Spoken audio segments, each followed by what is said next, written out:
Hello friends, कैसे आप लोग। स्वागत हमारे चैनल में। तो आज हम लोग देखेंगे आधुनिक काल पर 5वीं क्लास रहेगी।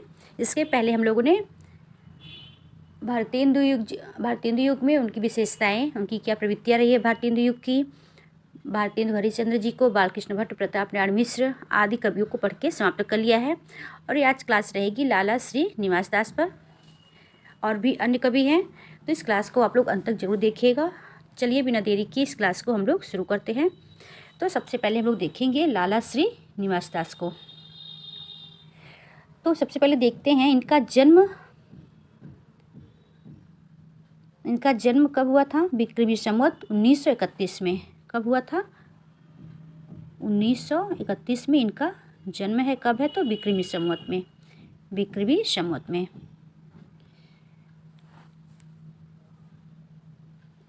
चलिए देखते हैं नाट्य कृतियाँ की कौन कौन सी है। प्रहलाद चरित, तप्ता संवरण, ये कई बार एग्जाम में पूछा गया है। रणधीर प्रेमोहिनी, ये भी एग्जाम में कई बार आया है। संयोता स्वयंवरी महत्वपूर्ण रचना इनकी है, इसको अच्छे से आप लोग याद रखिएगा। और ये तप्ता संवरण हिंदी की पहली मौलिक रचना है। क्या है? हिंदी की पहली मौलिक रचना तप्ता संवरण है। ये कहा किसने है, और मतलब ये माना किसने है? तो विजेंद्र ने। किसने माना है? विजेंद्र स्नातक ने। और इनके ग्रंथों का संकलन किसने किया था? तो श्याम सुंदर दास ने। राधा कृष्ण ग्रंथावली किससे किया? तो चलिए आगे बढ़ते हैं। इनकी रचना परीक्षा गुरु, इसका 1882 में इसका रचनाकाल है। इन्होंने सदादर्श पत्रिका का संपादन दिल्ली से किया, जिसका कालांतर में कवचन में विलय हो गया। इनकी एक रचना थी कवि वचन सुधा पत्रिका। इनकी क्या रचना थी? एक सदादर्श पत्रिका जो कवि वचन सुधा में मर्ज कर दी गई, मतलब मिला दी गई। कब मिलाई गई थी? तो 1876 ईस्वी में। और ये जिनकी रचना थी सदादर्श, ये दिल्ली से प्रकाशित होती थी। भारतेंदु ने अपनी पुस्तक नाटक दृश्य काव्य में नहुस गोपाल चंद्र गिरधर दास को प्रथम शकुंतला, राजा लक्ष्मण सिंह को द्वितीय, विद्यासुंदर भारतेंदु को तृतीय तथा तप्ता संवरण को चतुर्थ रचना मानी है। आगे बढ़ते हैं। अब देखते हैं विजेंद्र स्नातक के अनुसार तप्ता संवरण हिंदी का प्रथम मौलिक नाटक है। किसने माना था? विजेंद्र स्नातक ने। किस रचना को? तो तप्ता संवरण को। रणधीर प्रेमोहिनी को हिंदी का पहला दुखांत नाटक माना जाता है।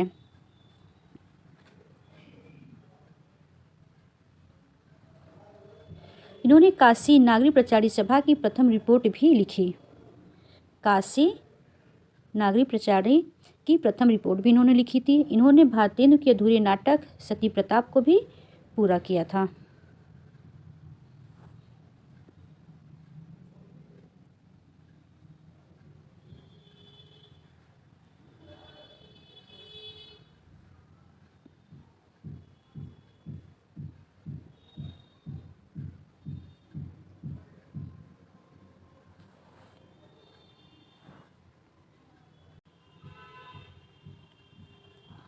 चलिए आगे देखते हैं। आवाज़ क्लियर नहीं आ रही थी, तो चलिए शुरू करते हैं। कहाँ पे देखिए, इन्होंने भारतेंदु के अधूरे नाटक सती प्रताप को पूरा किया था। ये काशी नागरी प्रचारी सभा के सहायक व सभापति भी रहे हैं। कौन? लाला श्रीनिवास दास। इन्होंने नागरी प्रचारी पत्रिका का कुछ दिन तक संपादन भी कार्य किया है। कहा जाता है कि इंडिया प्रेस से प्रकाशित सरस्वती पत्रिका का प्रकाशन इन्हीं के प्रयत्न का परिणाम है। भारत बारहमासा इनकी एक अन्य महत्वपूर्ण कृति है। इनके ग्रंथों का संकलन श्याम सुंदर दास द्वारा राधाकृष्ण ग्रंथावली शीर्षक से किया गया था। किससे? राधाकृष्ण ग्रंथावली के नाम से किया था। किसने? तो श्याम सुंदर दास ने। आगे देखते हैं। अब देखते हैं किशोरीलाल गोस्वामी जी को।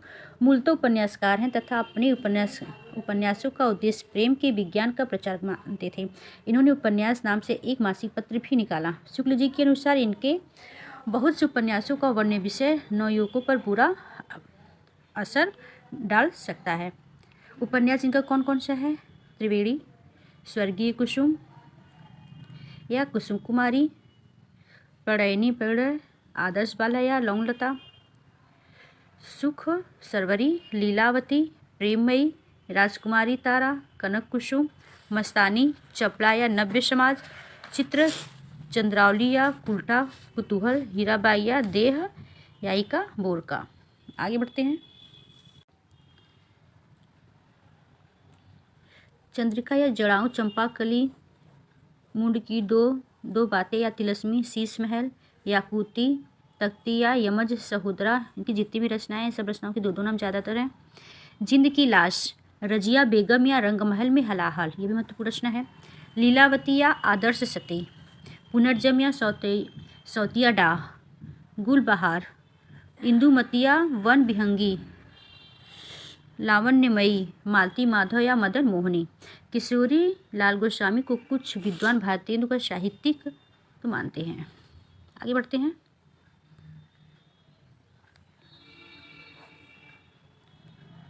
मयंक मंजरी इनकी महत्वपूर्ण रचना थी। अब देखते हैं हम लोग अंबिका दत्त व्यासी को।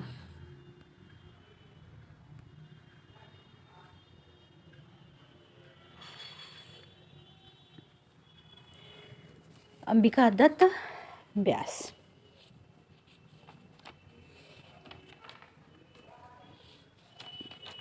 इन्होंने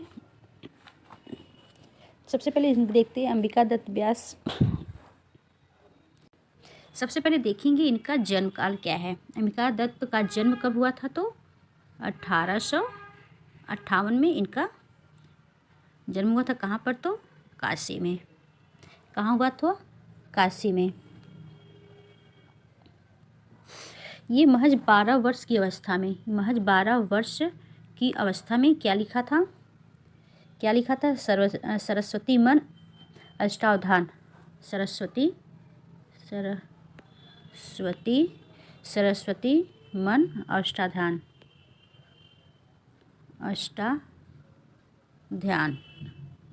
नीरा शब्द इसमें अष्टावधान। एक मिनट ऐसे लिखते हैं।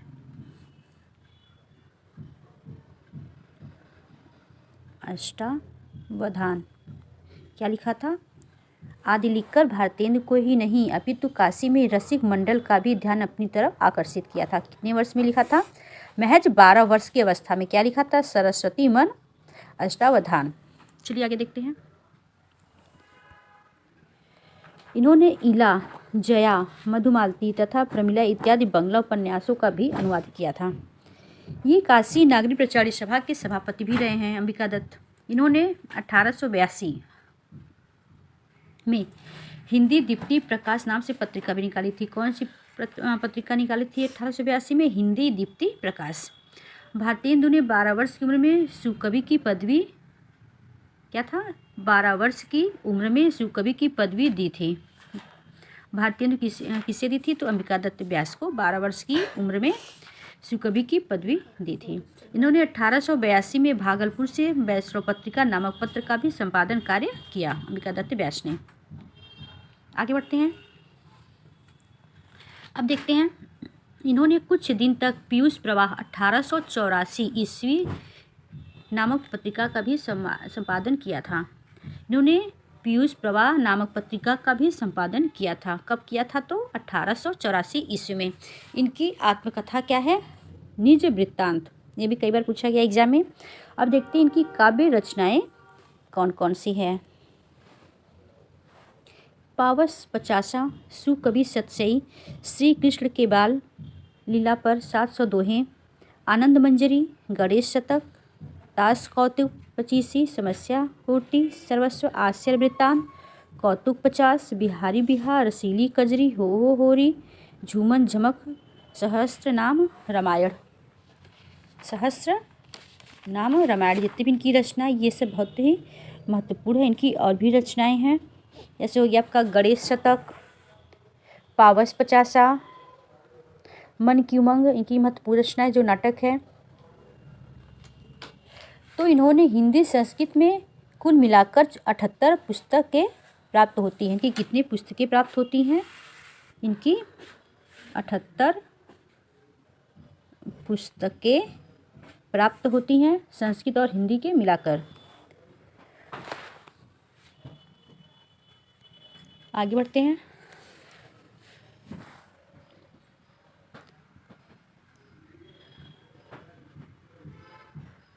इन्होंने अपनी काव्य कृति बिहारी बिहार के दोहों को कुंडलियाबद्ध किया। नाटक कौन सा है? ललिता जो नाटिका है। गो संकट मन की उमंग। आगे बढ़ते हैं। अब देखेंगे राधा चरण गोस्वामी जी को। देखते हैं। इन्होंने कविकुल कौमुदी नामक संस्था बनाई थी। कौन सी संस्था बनाई थी? कविकुल कौमुदी नामक संस्था बनाई थी। किसने? तो राधा चरण गोस्वामी ने। इनका जन्म कब हुआ था? तो 7 अगस्त को 1868 में काशी में। 7 अगस्त 1868 में काशी में इनका जन्म हुआ था। और इनके पिता का क्या नाम था? तो इनके पिता का नाम क्या था? कल्याण दास। तो उनके पिता का नाम था राधा कृष्ण दास के। गोस्वामी जी के पिता का क्या नाम था?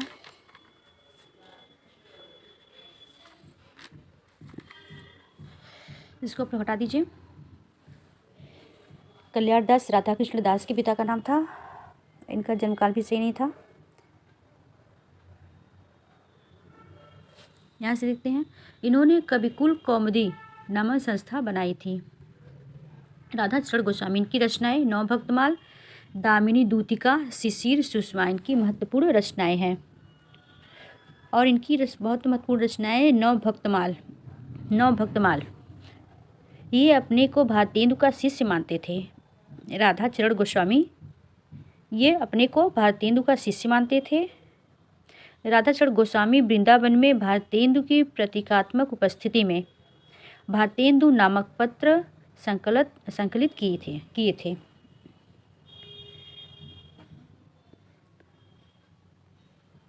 चलिए आगे देखते हैं। इनकी रचनाएं कौन कौन सी है? तो नवभक्तमाल, दामिनी दूतिका, शिशिर, सुषमा। ये नवभक्तमाल इनकी बहुत महत्वपूर्ण रचना है। इसको आप लोग अच्छे से याद रखिएगा। इश्क चमन, भ्रमर गीत, निपट नादान, 12 मासी, प्रेम बगीची, भारत संगीत, विधवा विलाप, भूमा हरार्थ प्रार्थना, ये इनकी काव्य रचनाएं हैं। व्यंग रचनाएं देखते हैं कौन कौन सी है। नायिका स्त्रोत, रेलवे स्त्रोत, यमलोक की यात्रा, ये राधा चरण गोस्वामी की है। इन्होंने संस्कृत में गोपिका गीतम नामक गीत काव्य भी लिखा है। क्या लिखा है? गोपिका गीतिम। अब क्या है आगे देखते हैं। नाटक कौन कौन से इन्होंने लिखा है? सती चंद्रावली, अमर सिंह राठौर, तन मन धन श्री गोस्वामी जी के अर्पण, श्री दामा, ये इनका महत्वपूर्ण नाटक है। किसका है? तो राधा चरण गोस्वामी का। क्या क्या है? सती चंद्रावली, अमर सिंह राठौर, तन मन श्री गोस्वामी जी को अर्पण, श्री दामा, ये इनकी महत्वपूर्ण नाटक है। आगे देखते हैं।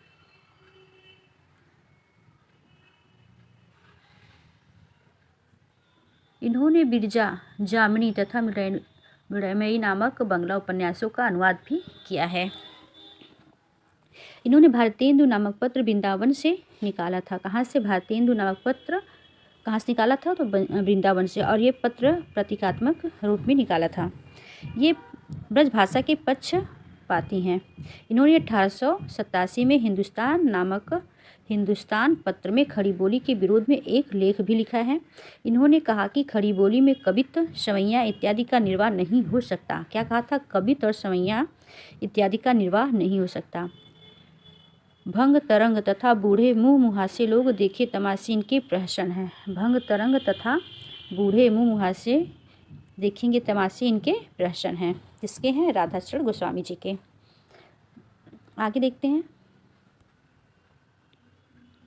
अब देखेंगे हम लोग देवकी नंदन खत्री जी को। इनके विषय में देखते हैं। इनका उपन्यास बहुत ही फेमस रहा है। कई बार एग्जाम में आता भी है और आने वाले एग्जाम में भी पूछा जाएगा, तो इनको आप लोग अच्छे से देखिएगा। चंद्रकांता, ये इनका तिलस्मी उपन्यास था। चंद्रकांता, संतति, नरेंद्र मोहिनी, वीरेंद्र वीर, कुसुम कुमारी, काजर की कोठरी, भूतनाथ, अपूर्वगुप्त, गोदान, अनूठी बेगम, नीलखा हार, इनका महत्वपूर्ण उपन्यास है। क्या है? चंद्रकांता, चंद्रकांता संतति, नरेंद्र मोहिनी, वीरेंद्र वीर, कुसुम कुमारी, काजल की कोठरी, भूतनाथ जो अपूर्ण रचनाएं की है, गुप्त गोदना, अनूठी बेगम, क्या है? नीलखा हार। इन्होंने अपना एक निजी प्रेस वाराणसी या बनारस के नाम से खोला था। किसने? देवकी नंदन खत्री ने। इन्होंने सुदर्शन नामक पत्रिका जो मासिक पत्रिका थी माधव प्रसाद मिश्र के संपादकत्व में निकाला था। इन्हें तिलस्मी अयारी उपन्यासों का प्रवर्तक माना जाता है। किसे? देवकी नंदन खत्री जी को। ये तिलस्म ए होशरूबा से प्रभावित थे। कौन? देवकी नंदन खत्री। आगे बढ़ते हैं। चंद्रकांता को उर्दू साहित्य के बोस्तान ए ख्याल और चंद्रकांता संतति को उर्दू साहित्य के दास्तान ए अमीर हमजा के समान माना जाता है। इनकी जो रचना है। अब देखेंगे हम लोग गोपाल गहमरी जी को। ये जासूसी उपन्यासकार थे। जासूसी उपन्यास के प्रवक्ता थे ये। इन्होंने गहमर गाजीपुर से जासूस नामक मासिक पत्रिका निकाली थी। इनके उपन्यास कौन कौन से देखते हैं? अद्भुत लाश, गुप्तचर, बेकसूर की फांसी, सरकटी लाश, खूनी कौन, बेगुनाह का खून, जमुना का खून, डबल जासूस, मायाविनी, जादूगरनी, मनोरमा, जासूस की चोरी, अद्भुत खून, जासूस पर जासूसी, डाके पर डाका, जासूस चक्कर में, खूनी का भेद, खूनी की खोज, लाइन पर लाश, भोजपुर की ठगी, जासूस की यारी। ये जितने भी उपन्यास है बहुत ही महत्वपूर्ण है। इसको आप लोग अच्छे से याद रखिएगा। बार बार रिवीजन करेंगे तो अच्छे से याद हो जाएगा। आगे देखते हैं। अब देखते हैं जासूसी कहानी संग्रह इनका कौन कौन सा है।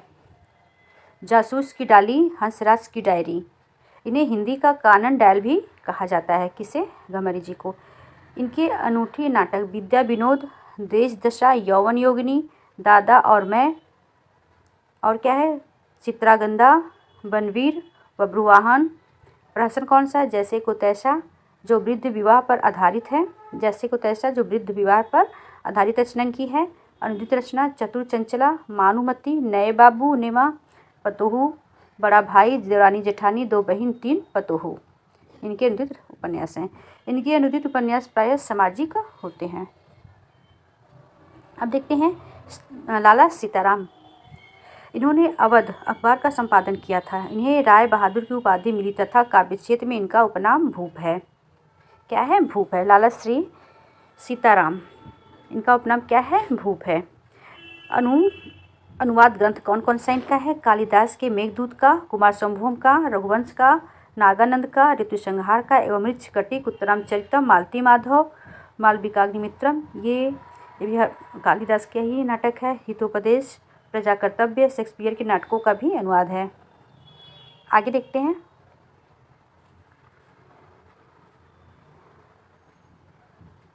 कालिदास संबंधित कृतियों के अनुवाद की भाषा त्रुटियों की समीक्षा हेतु महावीर प्रसाद द्विवेदी ने एक समीक्षा हिंदी कालिदास की आलोचना शीर्षक लिखी। यह मुख्यतः संस्कृत रचनाओं का अनुवादक माना जाता है। अब देखेंगे दामोदर शास्त्री सप्रिय, इनको भी देख लेते हैं। इनका बहुत ज़्यादा नहीं है। रचनाएं कौन कौन सी है? रामलीला काव्य, नारायण बलि ये भी काव्य है, रामलीला नाटक है। दामोदर शास्त्री का है। अब देखते हैं बाबू तोताराम। इन्होंने अलीगढ़ से भारत बंधु नामक पत्र निकाला। इन्होंने भाषा संवर्धनी सभा की स्थापना भी की थी। इन्होंने नीलस लाइब्रेरी स्थापित किया था।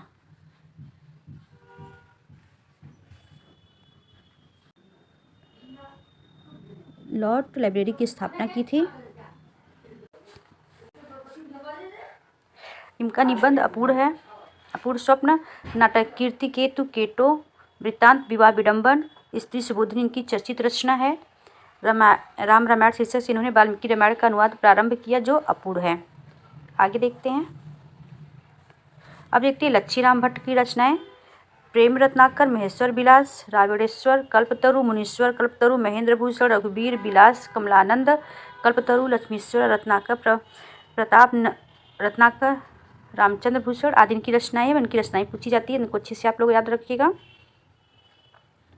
अब देखते हैं सुधाकर द्विवेदी, इनकी रचनाएं। चलन कमल, चलराशि कमल, समीकरण, मीमांसा गति, विद्या तुलसी सुधाकर, पद्मावती ग्रेसन के साथ संपादन, दादू दयाल शब्द संपादन, हिंदी वैज्ञानिक कोश, हिंदी भाषा या व्याकरण, भाषा बोध, राम कहानी, राधाकृष्ण, दालीला इनकी महत्वपूर्ण रचनाएं हैं। रामचरित के संबंध में शंका समाधान हेतु उन्होंने मानस पत्रिका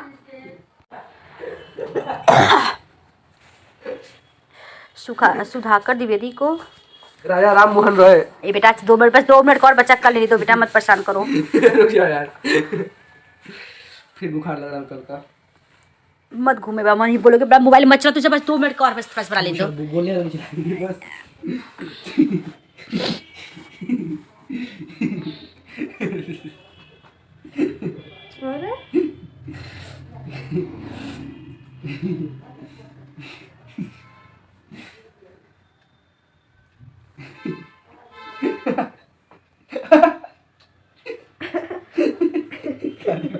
दादी को हाथ दिखा के गलता उपाड़ गाली छूती करिए। अरे बाप रे, अरे तुझे सीखा था मच्छर।